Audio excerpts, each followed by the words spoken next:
오늘 본문에서는 하나님께서 어느 정도로 진노하셨고 유다 족속들의 죄악이 얼마나 심각한가라고 하는 것을 잘 보여주고 있습니다. 우리 1절 말씀을 한 번 더 같이 읽겠습니다. 여호와께서 내게 이르시되 모세와 사무엘이 내 앞에 섰다 할지라도 내 마음은 이 백성을 향할 수 없나니 그들을 내 앞에서 쫓아내 보내라. 하나님께서는 모세와 사무엘이 하나님 앞에 섰다고 할지라도 하나님의 마음은 유다 백성들을 향할 수 없다. 그렇게 말씀하셨습니다. 이 서다라고 하는 히브리어 단어 아마드라고 하는 말은 하나님 앞에 서서 중보 기도를 한다. 그런 뜻으로 성경에 많이 쓰였습니다. 그 외에도 재판을 받는다. 또 성소에서 하나님을 섬긴다. 하나님께 헌신하고 순종한다. 그런 의미로도 성경에서 사용되고 있습니다. 우리가 잘 아는 것처럼 모세와 사무엘은 이스라엘 백성들에게 있어서 가장 위대한 지도자들이었습니다. 특히 이들은 하나님과 이스라엘 백성들 사이에서의 깨어진 관계를 회복시켰고요. 하나님의 긍휼을 불러일으켰던 지도자들이었습니다. 이스라엘 백성들이 출애굽의 여정을 걸어가고 있었을 때 가데스 바네아에서 원망하고 불평하면서 하나님을 신뢰하지 않았습니다. 그때 하나님께서는 이스라엘 백성들을 모두 쳐서 멸하시고 모세를 통해서 그들보다 더 크고 강한 나라를 이루게 하시겠다 말씀하셨죠. 그러나 모세는 하나님께서 진노를 거두시고 그들을 용서해 주시도록 간절하게 중보하면서 기도했습니다. 민수기 14장 18절 19절 이렇게 말씀합니다. 여호와는 노하기를 더디하시고 인자가 많아 죄악과 허물을 사하시나 형벌받을 자는 결단코 사하지 아니하시고 아버지의 죄악을 자식에게 갚아 3, 4대까지 이르게 하리라 하셨나이다. 구하옵나니 주의 인자의 광대하심을 따라 이 백성의 죄악을 사하시되 애굽에서부터 지금까지 이 백성을 사하신 것 같이 사하시옵소서 이렇게 기도했습니다. 하나님께서는 이런 모세의 기도를 들으시고 이스라엘 백성들의 죄를 사해 주셨다라고 하는 것이죠. 사무엘도 이스라엘의 영적인 지도자로서 이스라엘을 바른 길로 인도하는 아주 중요한 역할을 했습니다. 사무엘상 7장의 말씀에 보시면 블레셋 사람들이 이스라엘을 공격해 왔고요. 사무엘은 온 이스라엘을 미스바에 모이게 해서 그들을 위해서 기도했습니다. 사무엘상 7장 8절은 이렇게 말씀합니다. 이스라엘 자손이 사무엘에게 이르되 당신은 우리를 위하여 우리 하나님 여호와께 쉬지 말고 부르짖어 우리를 블레셋 사람들의 손에서 구원하시게 하소서 부탁합니다. 이스라엘 자손들은 자신들을 블레셋 사람들의 손에서 구원해 주시도록 하나님께 기도해달라 이렇게 사무엘에게 호소하지요. 사무엘상 7장 10절은 이렇게 말씀합니다. 사무엘이 번제를 드릴 때에 블레셋 사람이 이스라엘과 싸우려고 가까이 오매 그날에 여호와께서 블레셋 사람에게 큰 우레를 발하여 그들을 어지럽게 하시니 그들이 이스라엘 앞에 패한지라 말씀하고 있습니다. 사무엘은 하나님께 번제를 드렸고 이스라엘의 구원을 위해서 부르짖었고요. 하나님께서는 그 기도를 들으시고 블레셋을 물리치셨습니다. 자, 그런데 오늘 본문에서는 하나님께서 그런 모세와 사무엘이 하나님 앞에 서 있다고 할지라도 하나님의 마음은 그들을 향할 수 없다. 그렇게 말씀하셨습니다. 하나님께서 얼마나 진노하셨는가 하는 것을 보여주고 있고요. 하나님의 인내가 끝이 났다라고 하는 것을 분명히 보여주고 있습니다. 영적 지도자들이 바른 길로 인도할 때 순종하고 따르지 않으면 나중에는 돌이킬 수 없는 상황에 처하게 된다라고 하는 것을 알아야 된다라고 하는 것이죠. 어느 정도의 한계를 넘어서면 그 무엇도 하나님의 진노를 멈출 수 없게 된다라고 하는 것을 알아야 하고요. 우리는 두려워하면서 하나님께 돌이킬 수 있어야 한다는 것입니다. 하나님께서는 예레미야 선지자에게 유다 백성들을 향한 하나님의 심판을 아주 생생하게 묘사해 주고 있습니다. 이전의 말씀 보시면 만약에 유다 백성들이 예레미야에게 그들이 어디로 나아갈 것인지를 물으면 이렇게 대답하라고 말씀하셨습니다. 2절을 보시죠. 죽을 자는 죽음으로, 칼을 받을 자는 칼로, 기근을 당할 자는 기근으로, 포로가 될 자는 포로가 됨으로 나아가라 말씀합니다. 즉 그들에게 주어진 심판을 그대로 받으라는 말씀이었습니다.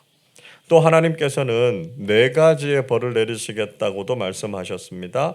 3절에 보시면 그것이 죽이는 칼, 찢는 개, 삼켜 멸하는 공중의 새, 그리고 땅의 짐승이었습니다. 하나님의 심판이 거침없이 그들에게 쏟아질 것이고, 하나님께서는 이런 것들을 도구로 하셔서 유다를 멸망시키실 것이다 말씀하셨습니다. 또 하나님께서는 히스기야의 아들 므낫세의 죄를 언급하셨습니다. 므낫세라고 하는 왕은 55년 동안 각종 악한 일을 해서 남유다를 죄와 타락에 빠지게 한 장본인이었습니다. 므낫세의 잘못된 통치에 대해서 하나님께서 진노하셨고요. 결국은 그들을 세계 여러 민족 가운데 흩으실 것이다 말씀하셨습니다. 므낫세 이후로 남유다의 국군은 기울어지게 됐고요. 결국은 멸망의 수순을 밟게 됐다라고 하는 것을 고발하고 있습니다. 여러분, 오늘 우리가 읽은 말씀은 정말 절망적으로 다가오죠.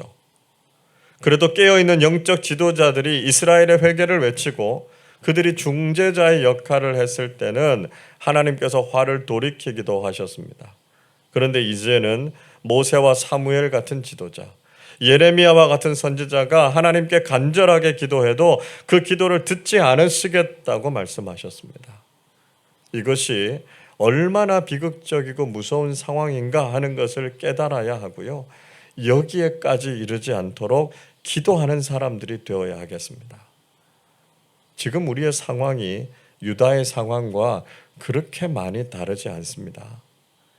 우리의 영적인 심각함을 깨닫고 더 이상 소망 없는 상황으로 우리를 내몰지 말아야 하겠습니다. 시간과 기회가 얼마 남지 않았다라고 하는 것을 깨닫고 우리 마음이 하나님께로 돌이키고 하나님의 긍휼과 은총 아래 서실 수 있기를 바랍니다. 예레미야 선지자는 예루살렘이 처한 이 슬픈 현실에 대해서 탄식하고 부르짖고 있습니다. 5절을 보십시오. 예루살렘아, 너를 불쌍히 여길 자 누구며 너를 위해 울 자 누구며 돌이켜 내 평안을 물을 자 누구냐 말씀하고 있습니다. 예레미야는 예루살렘을 불쌍히 여길 자가 도대체 누가 있고 예루살렘을 위해서 울어주고 예루살렘의 평안을 물을 사람이 누가 있느냐고 안타까워하고 있습니다. 늘 하나님께서는 예루살렘을 긍휼히 여기셨는데 이제는 하나님마저도 그들을 버리셨으니까요. 예루살렘을 불쌍히 여길 존재는 아무도 없다는 것이었습니다. 6절에서 하나님께서 예루살렘이 하나님을 버렸기 때문에 이제 더 이상은 하나님께서도 뜻을 돌이키기에 지쳤다 말씀하셨습니다. 하나님마저도 예루살렘을 불쌍히 여기기를 포기하셨다면 예루살렘에 이제 무슨 소망이 남아 있겠습니까? 계속해서 예루살렘이 감당해야 될 비극적인 현실에 대해서 언급하고 있죠. 7절의 말씀 보시면 예루살렘이 자기들의 죄악된 길에서 돌이키지 않았기 때문에 하나님께서는 성문에서 키질을 해서 쭉정이를 날려버리는 것처럼 그들의 자식들을 다 끊어 멸하시겠다 말씀하셨습니다.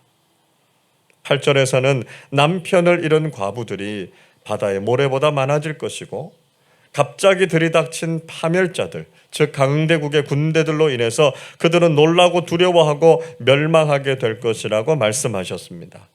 9절에서는 7이나 자녀를 낳은 여인도 결국은 쇠약하고 기절해서 수치와 근심을 당하게 될 것이다 말씀하셨습니다. 7이라고 하는 숫자는 완전수죠. 완전한 자녀의 축복을 가진 여인을 상징합니다. 그런데 그런 어머니가 기절해서 수치와 근심을 당한다라고 하는 것은 그런 자녀들이 결국 하나님의 심판을 받게 돼서 죽거나 상했기 때문에 이런 일들을 경험하게 된다는 것이죠.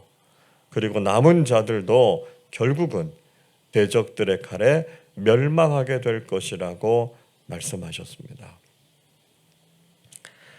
여러분, 우리는 재앙과 멸망에 대한 소식들을 들으면서 마음이 무척 무거워질 수 있습니다. 하나님께서는 늘 우리에게 듣기에 좋은 말씀만 하시는 것은 아니라는 것이죠. 우리가 신앙생활을 하면서 우리가 듣고 싶은 말씀, 우리가 원하는 것만 추구하다 보면 잘못되고 비뚤어진 신앙을 갖게 됩니다. 하나님께서는 잘못된 것에 대해서는 분명히 지적하시고 모든 것을 되돌이킬 수 없는 상황에 이르기 전에 회개하라 우리에게 말씀하고 계십니다.